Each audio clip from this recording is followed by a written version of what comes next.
sehebat-hebatnya Anda, sehebat-hebatnya manusia, sehebat-hebatnya siapapun yang memiliki jabatan, Allah cuma tantang, "Fama ya'tikum bima'in ma'in." Kalau tanahmu sudah mengering, coba dengan jabatanmu, coba dengan kehebatanmu, bisakah kamu menurunkan air dari langit agar tanah yang kering itu tidak tandus kembali? Al-Waqi'ah, mungkin ada yang sering merutinkan. Kata Allah, "A'antum ansya'tum syajarataha am nahnul munsyi'un." Coba lihat ini, bahasa yang sangat indah dari Rabbul Alamin. Mari banyak membaca Al-Quran Bapak Ibu sekalian. Tadabburi agar kita semakin dekat sama Allah. Lihat sindiran Allah yang halus lagi. Kalau tadi Al-Mulk, sekarang dalam Al-Waqi'ah. Yang kemudian Allah mengatakan, "A'antum," dengan sindiran yang halus. Apakah kalian kalau melihat pohon-pohon yang hijau, tumbuh-tumbuhan yang kalian makan, pohon-pohon yang menghasilkan buah, lalu buah-buah itu yang kalian makan. Kata Allah dengan sindiran yang halus, apapun jabatan Anda, siapapun Anda, apapun kehebatan Anda, kata Allah dengan sindiran dalam Al-Waqi'ah, "A'antum ansya'tum syajarataha." Apakah kamu yang tumbuhkan itu tumbuh-tumbuhan? Am nahnul munsyi'un, atau saya yang tumbuhkan dengan cara saya turunkan air dari langit, lalu tanaman itu tumbuh, yang tadinya tidak berbuah jadi berbuah, yang tadinya kecil jadi besar, yang tadinya pohon kecil daunnya sedikit, rantingnya sedikit jadi besar, kamu berteduh di bawahnya, dengan daun-daunnya kamu berikan makan hewan-hewanmu, hewan-hewanmu kamu makan kembali. A'antum ansya'tum syajarataha. Al-Waqi'ah. Quran lagi Pak. Saya mau pembahasan kita tentang istisqa ini Quran hadis, Quran hadis. Jangan pakai logika seorang ustadz, tidak. Supaya kemudian kita ngerti, subhanallah ada semua di Quran. Boleh dicek, buka Al-Waqi'ah.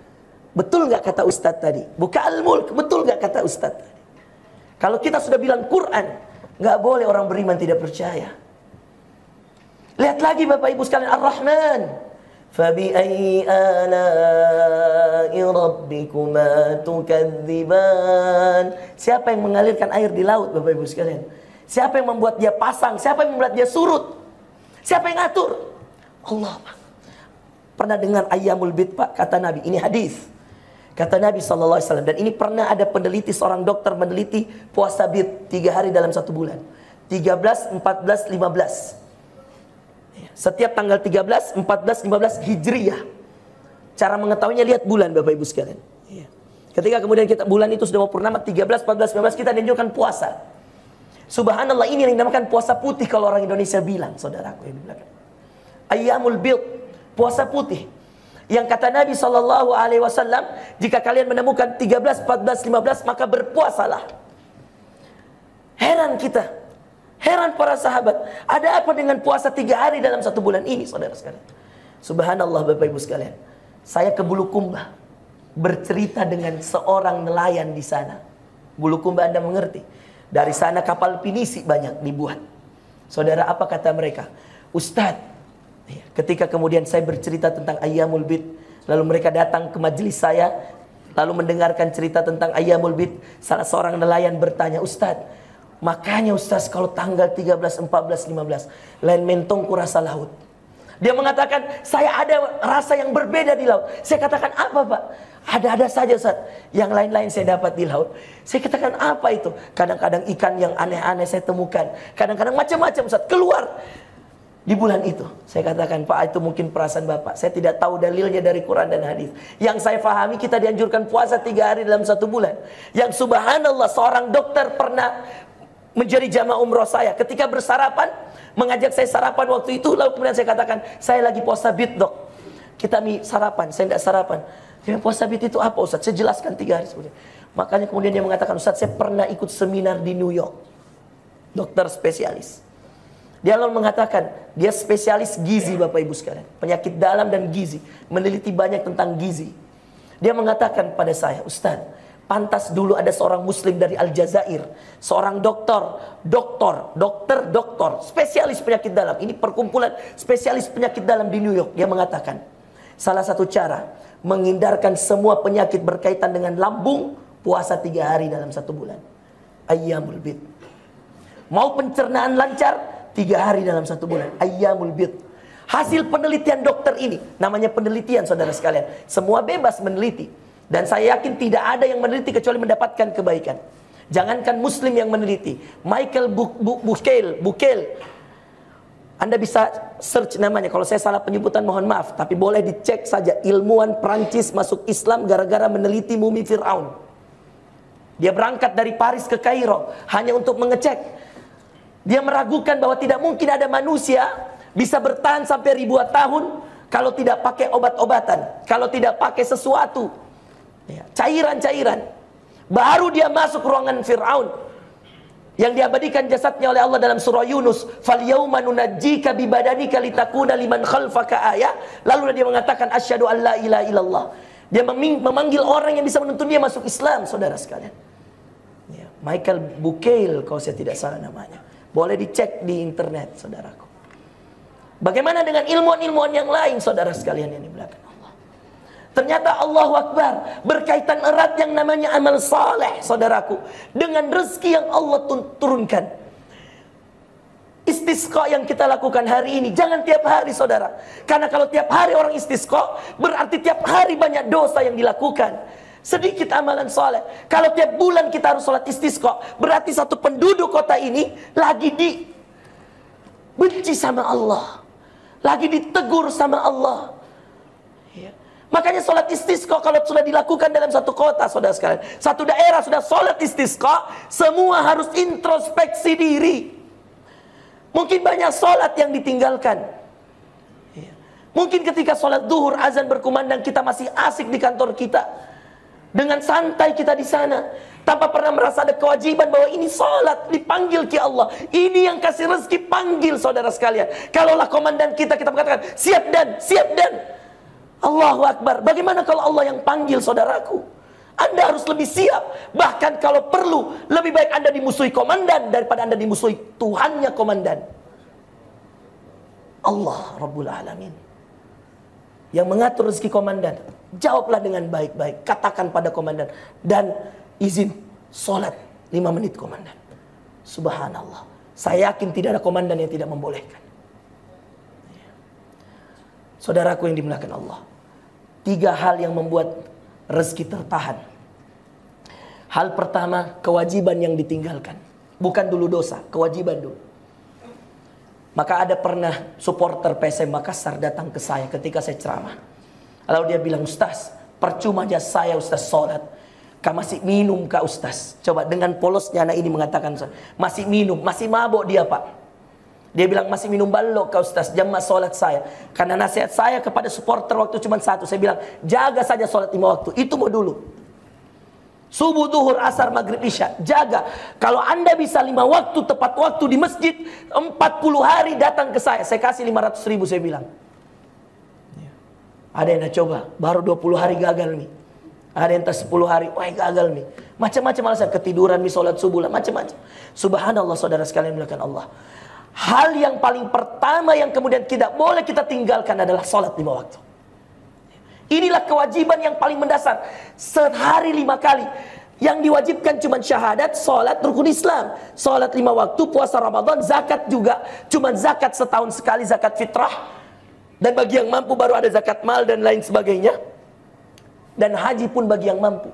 Yang sehari wajib 5 kali hanya sholat, saudara sekalian. Menunjukkan Allah ingin diberikan haknya, saudara sekalian. Siapa yang tidak memberikan hak Allah, maka dia telah mendatangkan kezoliman dan bencana pada kotanya, pada negerinya. Maka saya katakan, apapun dosa kalian, sholat.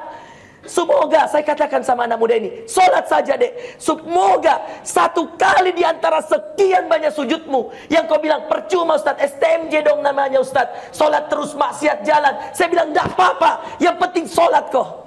Daripada kau bilang saya maksiat, tapi daripada kau bilang mengatakan nanti saya berhenti mabok baru saya sholat, saya katakan mending kau mabok tapi kau tetap sholat. Saya hanya bisa berdoa, semoga di antara satu sujud sholatmu kau dikasih menangis sama Allah.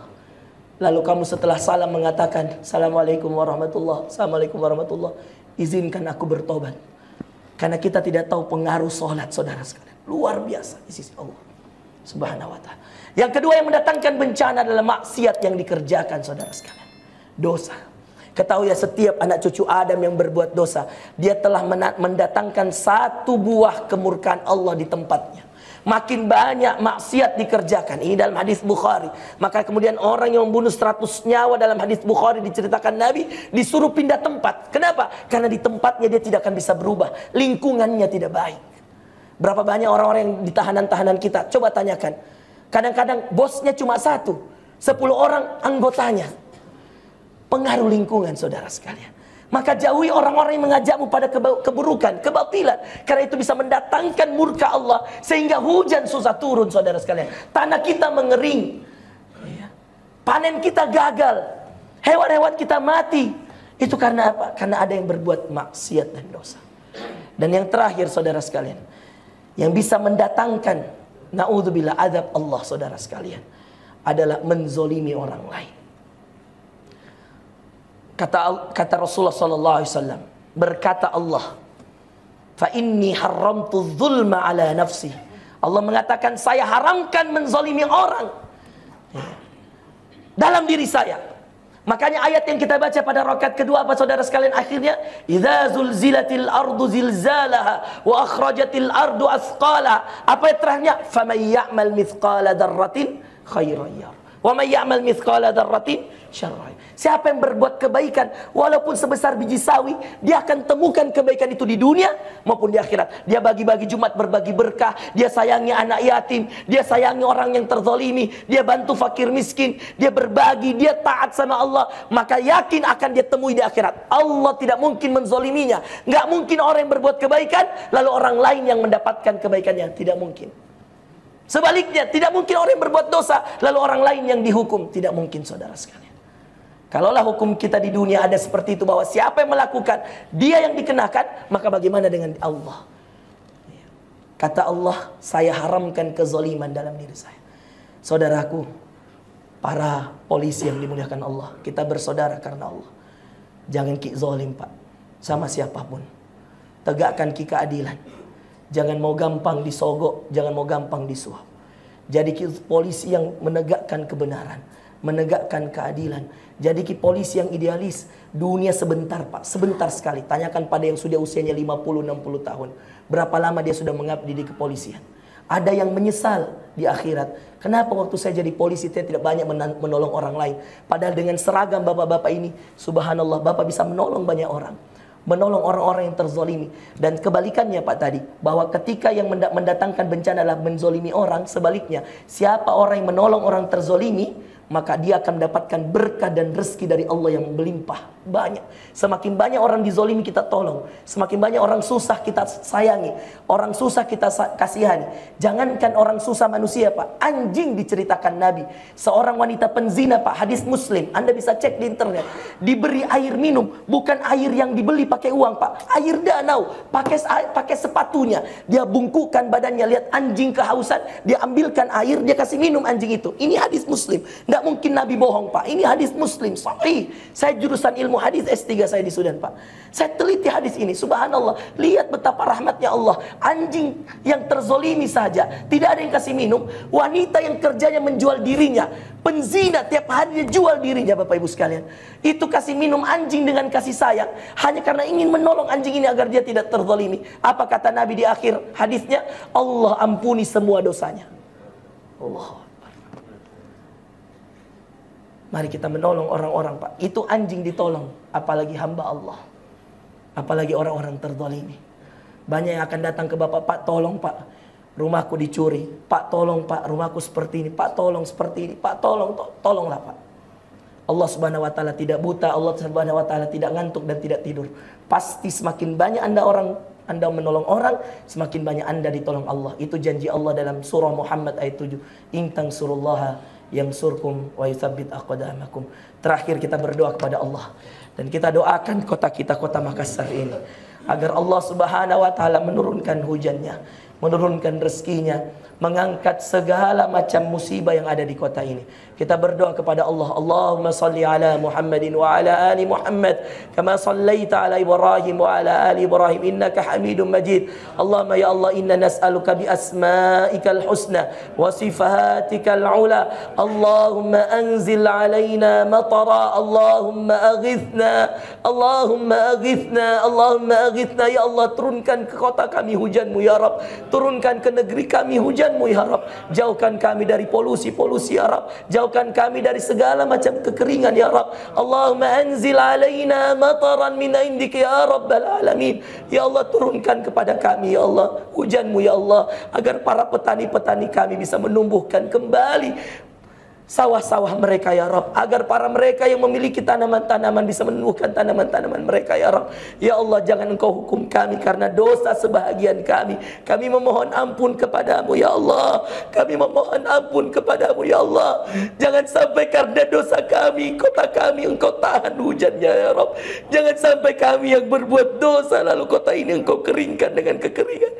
Ampuni dosa-dosa kami. Astaghfirullahaladzim, astaghfirullahaladzim, nastaghfirullahaladzim wa natubu ilaih, nastaghfirullahaladzim wa natubu ilaih. Allahumma ya Allah, ya Rahman, ya Rahim, irhamna ya Allah, ya Maha Pengasih lagi Maha Penyayang.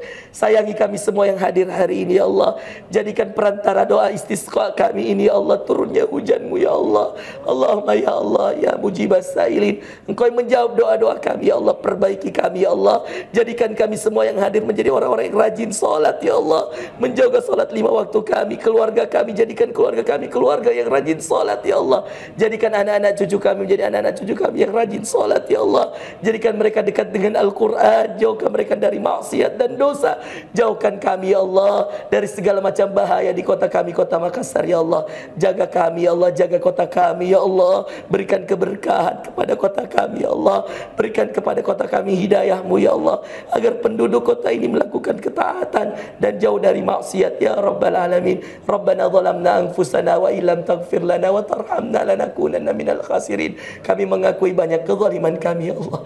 Jangan Engkau hukum kami karena kezaliman kami ya Allah. Turunkan hujanmu ya Allah, berkahi rezekimu kepada kami ya Allah. Hanya Engkaulah tempat kami bersandar, hanya padamulah kami memohon rezeki ya Rabbal Alamin. Rabbana atina fid dunya hasanah wa fil akhirati hasanah wa qina adzaban nar. Subhana rabbika rabbil izzati amma yasifun wa salamun alal mursalin walhamdulillahi rabbil alamin. Bapak Ibu sekalian, semoga Allah Subhanahu wa taala menurunkan hujan pada kita. Titip doa, di setiap doa tidak cukup dengan istisqa. Kalau kita berdoa, doakan kota kita semoga cepat turun hujan, cepat kemudian kita diberikan keberkahan lagi oleh Allah Subhanahu wa taala. Barakallahu fikum wa jazakumullahu khairan. Subhanakallahumma bihamdika, asyhadu an la ilaha illa anta, astaghfiruka wa atubu ilaik. Wassalamualaikum warahmatullahi wabarakatuh.